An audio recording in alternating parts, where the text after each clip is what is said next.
আমি একটি মসজিদের ইমাম খতিব হিসেবে দায়িত্ব পালন করছি। আমি কাজ ও চিন্তা পছন্দ করি একজন ইমাম হিসেবে সমাজে কিভাবে দাওয়াতি কাজ আঞ্জাম দিতে পারি এবং আমার মসজিদকে কেবল নামাজের জায়গা না হয়ে কিভাবে সমাজ সংস্কারের কেন্দ্র বানাতে পারি, আপনার পরামর্শ দিক নির্দেশনা কামনা করছি। আমরা ইতিমধ্যে মসজিদের ইমাম খতিবদের জন্য একটা প্ল্যান তৈরি করেছি, যেটা খুব শীঘ্রই আমরা ঘোষণা করব এবং সেখানে মসজিদের ইমাম খতিবদেরকে মসজিদের নামাজের বাইরেও সামাজিক নানাবিধ কাজের মাধ্যমে তাদেরকে সংযুক্ত করা এবং মসজিদকে সমাজের কল্যাণের কেন্দ্রবিন্দুতে পরিণত করার জন্য আমরা সর্বাত্মক চেষ্টা চালাবো ইনশাআল্লাহ তাআলা। আমি আশা করছি যে খুব শীঘ্রই সেই ঘোষণা আমরা দিতে পারবো, আপনি তখন সেটিকে অনুসরণ করতে পারেন।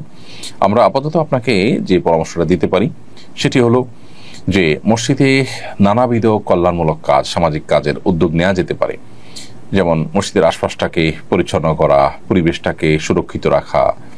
এই যে এখন চতুর্দিকে ডেঙ্গু মশার প্রাদুর্ভাব দেখা দিচ্ছে, এই সময়টাতে পরিচ্ছন্নতা অভিযান চালানো, কোথাও পানি জমে থাকলে সেটা আপনার পরিচ্ছন্ন করার জন্য সামাজিক ভলান্টিয়ার উদ্যোগ নেওয়া যেতে পারে।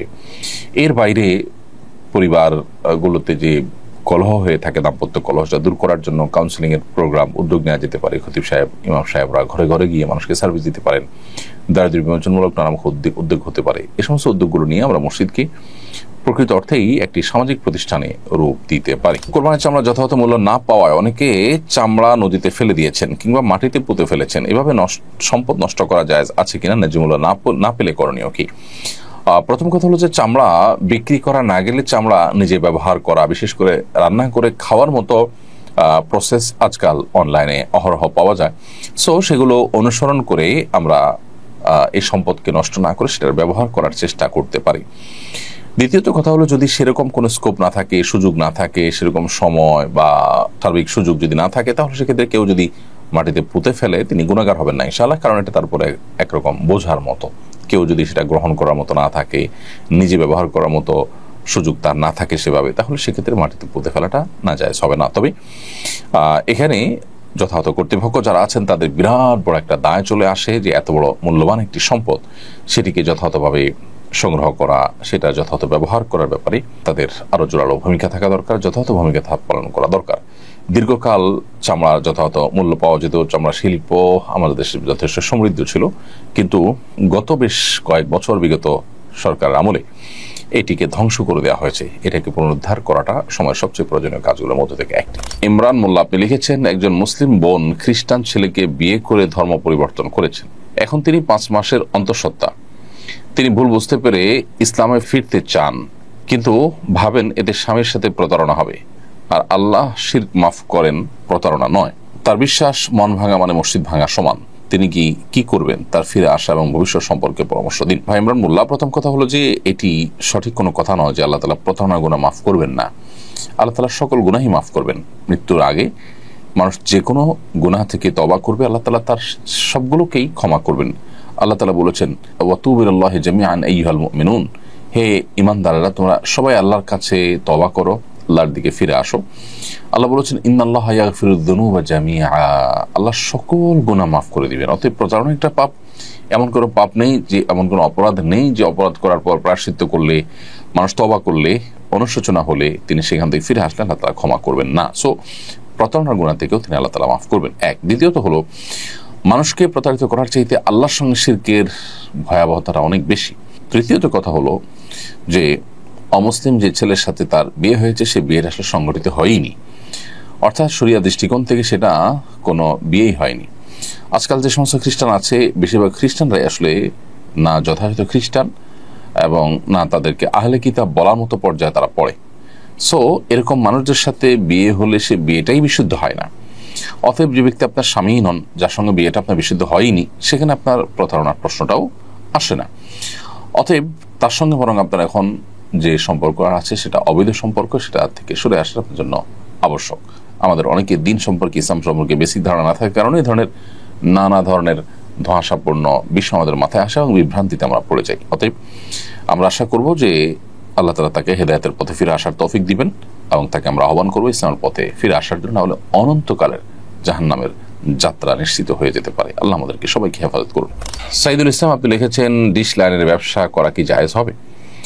উত্তর হলো যে ডিশ লাইনের মাধ্যমে কেউ যদি ভালো কোনো চ্যানেল নেন, যে চ্যানেলে কোরআন তেলাওয়াত আসবে, বাচ্চাদের জন্য কোনো কিছু থাকবে, হারাম কিছু থাকবে না, তাহলে সেটা জায়েজ হতে পারে। কিন্তু যদি বেশিরভাগ ক্ষেত্রেই সেখানে হারাম এবং আপনার শরিয়া নিষিদ্ধ যে বিষয় আছে সেগুলো দেখার, বা সেই সব চ্যানেলগুলো, যে চ্যানেলগুলোতে সারাক্ষণ হারামের আপনার প্রচার প্রসার হতে থাকে, সেগুলোই আপনার বেশিরভাগ ক্ষেত্রে মানুষ নেয় বা সেই চ্যানেলগুলো আপনার সাবস্ক্রাইব করে মানুষ, তাহলে সেক্ষেত্রে এই ব্যবসা করা জায়েজ হবে না। কারণ হলো, আমি ব্যবসা করা মানে মানুষকে নিশ্চিত গুনাহের দিকে ঠেলে দেওয়া। অনলাইনের বিজনেস অর্থাৎ নেটের বিজনেসটা এর চাইতে কিছুটা ব্যতিক্রম। কারণ হলো, নেটের বিজনেসে আমরা জানি যে সাধারণত নেট জিনিসটাই হলো এরকম যেটা দিয়ে সব রকম কাজ করা যায়, ভালো মন্দ সব অপশন আছে। আর ডিশ লাইনের ব্যবসাটা হলো যে ডিশ লাইনের আপনার যে চ্যানেলগুলো আপনি তাকে সাবস্ক্রাইব করে দিবেন, বেশিরভাগ ক্ষেত্রেই এগুলো সব চ্যানেলগুলো সেট করে দিতে হয়, সেখানে আপনাকে দিতেই হবে হারামগুলোকে সেট করে। তো সেই জায়গা থেকে এটি আসলে জায়েজ হওয়ার কথা নয়। জিন্দি অ্যাডে থেকে আপনি লিখেছেন, বিবাহের আগে মেয়ের বা ছেলের সম্পর্কে যখন জিজ্ঞাসা করা হয় তখন অনেক সময় অতিরঞ্জিত গুণাগুণ বলা হয়, যা পরে সত্য হয় না। যদি সত্য বলে বিবাহ ভেঙে যায় তাহলে কি গুনাহ হবে? এসব ক্ষেত্রে আমরা কি করতে পারি? অতিরঞ্জন বা বাড়িয়ে বলা এটা জায়েজ নয়, বরং যথাযথ বর্ণনা আমাদেরকে দিতে হবে। এটা আমানতদারিতে, এটা সাক্ষ্য দেওয়ার মতো। আপনি কারোর পরে যখন সাক্ষ্য দিবেন, তো সাক্ষ্য দেওয়ার ক্ষেত্রে আপনাকে সত্য সাক্ষ্য দিতে হবে, সেখানে মিথ্যা কোনো কথা বলতে পারবেন না, বাড়িয়ে কোনো কিছু বলতে পারবেন না। যদি বলেন সেটি হবে গুনাহের কারণ। একই সাথে আমাদের এও মাথায় রাখতে হবে যে সত্য এবং সঠিক কথা বলার কারণে যদি বিবাহ ভেঙে যায়, তাহলে সেটাকে উপস্থাপন করতে হবে এমনভাবে যে একটা মানুষের নিশ্চয়ই ভালো মন্দ মিলিয়ে মানুষ, অতএব সেটাকে তুলে ধরতে হবে। এরপরও যদি বিবাহ ভেঙে যায়, যাক, কারণ হলো যারা বিবাহ করতে আগ্রহী হবে তারা যদি সেই সমস্যাগুলোর কথা জেনেও বিবাহ করেন, সেটা হবে টেকসই ইনশাআল্লাহ। আর তা যদি না হয়, তাহলে একসময় তারা যখন এই সমস্যাগুলো জানতে পারবেন তখন টানাপোড়েন সৃষ্টি হবে, বিবাহ ভাঙবে। অতএব আগে বিবাহ না হওয়াটা বিবাহ হয়ে ভাঙার চাইতে নিশ্চয়ই তুলনামূলকভাবে শ্রেয়। মিলিয়ে আশা আপনি লিখেছেন, মাগরিবের আজানের সময় খাওয়া যায় না, এই সময় মৃত ব্যক্তিদের খাবার দেয়া হয়, খাবার খেলে মৃত আত্মীয়দের খাবার দেওয়া হয় না, এ ধারণা কি সত্য? এটা সম্পূর্ণ ভুল ধারণা, ভিত্তিহীন কথা। এর সাথে ইসলামের কোনো সম্পর্ক নেই। দুনিয়ার সময়ের সাথে আসলে আখিরাতের সময়ের মিলও নাই। অতএব কেউ যদি মনে করেন যে দুনিয়ার সময়ের সাথে আখিরাতের সময়ের মিল আছে, সেটাও হবে একটি ভুল ধারণা। এমনি রাকিব হাসান আপনি লিখেছেন, মেধা বাড়ানোর কোনো আমল আছে কিনা, থাকলে বলবেন প্লিজ। আল্লাহ তাআলার কাছে সাধারণভাবে দোয়া করবেন, গুনাহের কাজগুলো থেকে বিরত থাকবেন, এবং বর্তমান যুগে বিশেষ করে মেধা বিনষ্টকারী যে সমস্ত আসক্তিগুলো আছে, সোশ্যাল মিডিয়া ইত্যাদি, মোবাইল ইত্যাদি, সেগুলো থেকে নিজেকে বাঁচিয়ে রাখবেন। এই বহুবিধ প্রচেষ্টার মাধ্যমে ইনশাআল্লাহ বিদিল্লাহ আমরা আমাদের মেধাকে বাড়াবার চেষ্টা করতে পারি।